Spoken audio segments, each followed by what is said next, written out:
The Saints have a few changes in the backs from last Sunday. With centre Brian Johnston injured, Tony Trudgett finds himself in the three-quarter line with Mark Cannon coming in at 5'8". Steve Morris returns after broken ribs to displace Kev Kelly as halfback. However, the forwards comprise the same pack which laid the foundations for last week's victory over Wests. With Terry Fay again on the wing instead of David Michael, the Roosters, with only one exception, have chosen the same side which thrashed Canberra last week by 55-15. Hooker Kevin Webb has been replaced by last year's test rake, Jeff Masterman, and his clash with John Dowling will be full of interest. Saints have... Steve Morris did well to put him down there after being initially bumped off. Masterman, Brown, making a good run too, Dave Brown. Yes, and Bobby Fulton is very surprised that this fellow wasn't picked in the State of Origin game. As you said, Alan, he's a Queensland State player, and Bob was surprised he didn't make the team.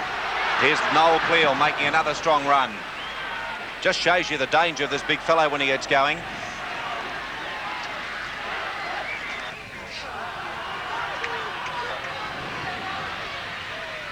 Good passing from St George and out to Trudgett. A little bit of room to move now, and he's got good pace and a lovely tackle from Hastings. Beautiful cover defence from the halfback. Here's Wynn running out wide. Took the ball beautifully and strongly up the middle. And away to Johnson. Good play by the Saints. It's gone loose.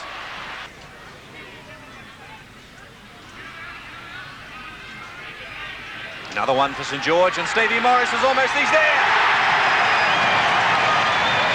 It was caught by Hastings short of the line. But my word, I never knew the little fellow was so tall. It proved very successful. Craig Young, Stone, these St George forwards standing a bit wider now, in attack especially. Trudgett carving them up the middle, ran into Noel Cleal, and that's one way to hit the ground. That would hurt anybody. Graham Wynn got a good straight left there. That'll keep him back his distance in the play of the ball.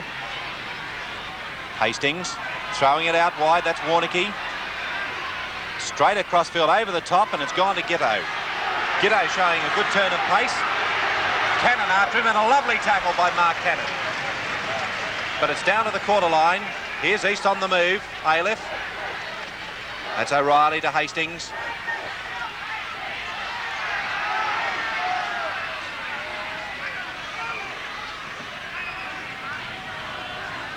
To Noel Cleal.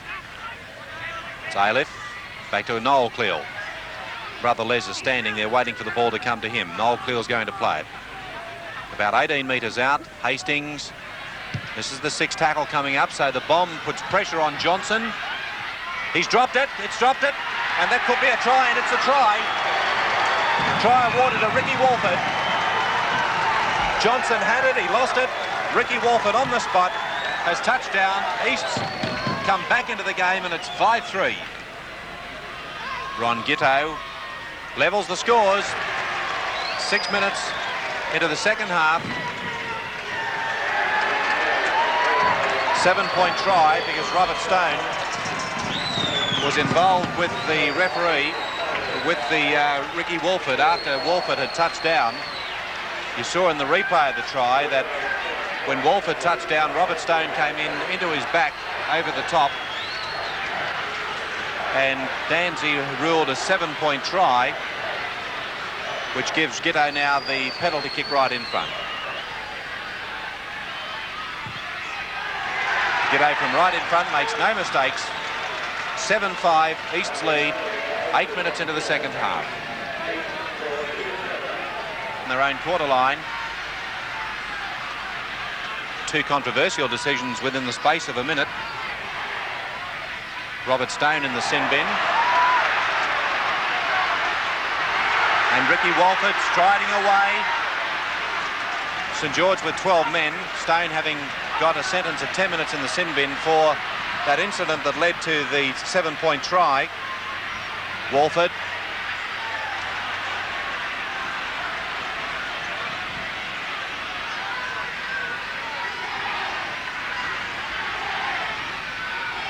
Dave Brown short of halfway. Back to Hastings.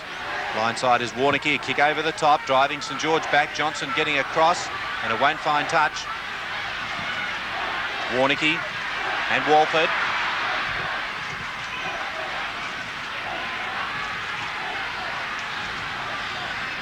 Sorodimi throwing it out to the setters. This is Cannon. Now Kinsella. Quinn. Cannon. East defence coming up very quickly now.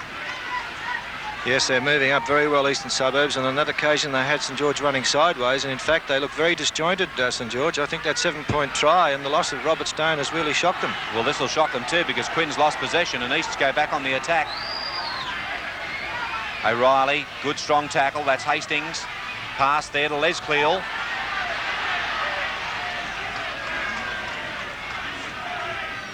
Gurr. Warnicki. Centre is Ron Gitto. Walford. Ricky Walford, plenty of room. He's got the fullback to beat. Can't do it.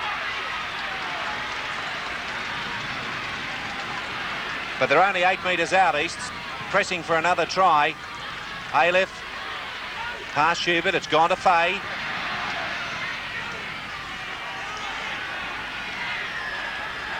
A penalty in the tackle is against Jarvis. Ron Gitto from the quarter line gets another 2 points. East further in front, a 4-point lead now. 9 points to 5 is the score. That's about 12 minutes into the second half. It's Warnicki. Hastings. Cleal. Les has dropped the ball. St George have got it. Robert Stone.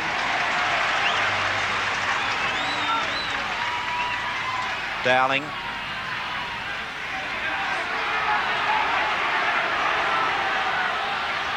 Back to Quinn. And the defence caught offside. And he's just on 21 metres out from goal. Very still day now. No breeze. Steered straight over the red dot. 2 points the difference in the scores. 9-7 East's lead. We're certainly in for a close game here, a close finish, I believe, and possession is going to be so very important. Particularly they've got to hold onto it. Errors could play a leading part in this, and of course they've got to treat that ball as gold. Again, Eastern Suburbs, their defence, full marks to them, because to hold St George to that 5-0 lead at half-time and then to come back and hit the lead of 9 points to 7 at this stage and still defending very well, they deserve great credit. Robert Stone getting it back to Young. And good backing up with Jarvis, waiting for the ball. To Dowling. Stone. With the St George forwards in the second half ran riot over their Western Suburbs opponents. To win this game today, they've got to do the same thing. Here's Morris. He's a match winner, and there's Craig Young, looks for support. He ran away from Quinn, somehow got the pass away to Cannon. It's play on, Cannon and Les Cleal. There's the incident there. So use of the elbow, and apparently he's still on. No, he's not sent off. He was just set away from the ruck. He's been penalised. Danzy waving him away, but Hastings is still there. It looked very dicey for Eastern Suburbs there at one stage. They're only down to 12 men. However, St George Here's Craig Young, he's over. St George back in front. Conditions becoming very dark. Young. Great to see Craig Young really taking that ball up to East as well. He's been criticised lately of not playing a leading role, but he's certainly the second half he has been. Cannon, the ball face down, it's Trudgett away. No, it's not, it's Kinsella racing for the line. Kinsella's going to race it and score. Dennis Kinsella in to score. Match with 8 minutes to go.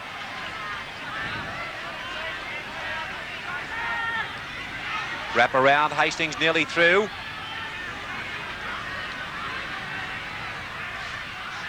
It's Warnicki. Schubert. Ailiff's pass finds Gitto.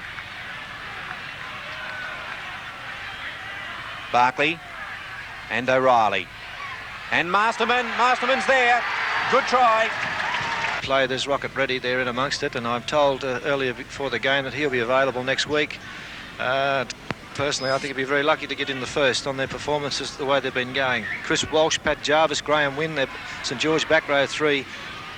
Incredible, outstanding performance. Craig Young, but I think the honours must go to John Dowling. He's given St George every chance of winning this game. They haven't won it as yet. There's still plenty of time to go. Well, that could make the difference with Noel Cleal bursting downfield, and these going to race in and score a match-winning try. St George throwing the game away in the last couple of minutes.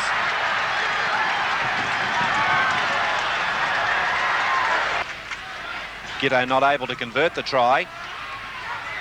And a penalty to East on halfway. The St George players coming within the 10 metres. There's a fight breaking out over on the far side between Warneke and one of the St George players. Steve Morris it is from St George. And this game really erupted. Picked up that ball and won it for Eastern Suburbs. Nothing in the game, but I think we've got to give full marks to East for the amount of ball they didn't get in the first half. It was only restricted St George to a 5-0 lead at half-time. Hit the lead 9-5. Here's a try. Here's a try coming up. Les Cleal. St George. Well, what a different game with Giteau converting from right in front to, in the end result, make this a very handsome victory for Eastern Suburbs. But in fact, they've scored 2 tries in the last 5 minutes of the game to come back from 15-9 down to win the game by 22-15. East's 4 second-half tries were scored by Ricky Walford, Jeff Masterman and Noel and Les Cleal. Ron Giteau 5 goals from 7 attempts. For St George, the try scorers, Steve Morris, Craig Young and Dennis Kinchilla. Graham Wynn kicked 3 out of 5. East's favoured in penalties by 12-11. St George won all the ball from the scrums, though, by 12-4. Well, for 75 minutes of the game, St George did a marvellous job in blotting the Cleal brothers out of the game, but they then threw the game away by allowing each of them in for a try in the last 5 minutes. With 5 minutes to go, St George were leading 15-14. They seem to have had the game won when East scored this try. It came with play on halfway, and the ball went out towards the blind side where Craig Young threw this long pass, but it was knocked down by Graham Quinn. Noel Cleal snapped it up and went racing away towards the try line, and with the try that was then scored, East regained the lead 17-15, and eventually they were able to run out easy winners of the game. Well, 7 tries scored in the match. Reg, which was your best? Dennis Kinchilla, the St George wingman, scored an outstanding try in the second half to give his side a lead of 15 points to 9. It was a great individual effort. As we see here from the play the ball, Morris, Cannon puts a little chip over the top. Graham Quinn challenges, Terry Fay there. Kinchilla picks up the loose ball. Marty Gurr tries desperately to tackle him. Kevin Hastings coming across also. And Kinchilla, realising he's there, tries to improve his position. Royce Ayliffe having a go there, but a great try. Despite being on the losing side, I've chosen St George hooker John Dowling as my man of the match today. He had an advantage over his the Australian hooker Jeff Masterman, 12-4 in the set scrums, and certainly could not be blamed for St George's loss here today. Dowling is in great form leading up to next Tuesday's State of Origin match, in which he'll be representing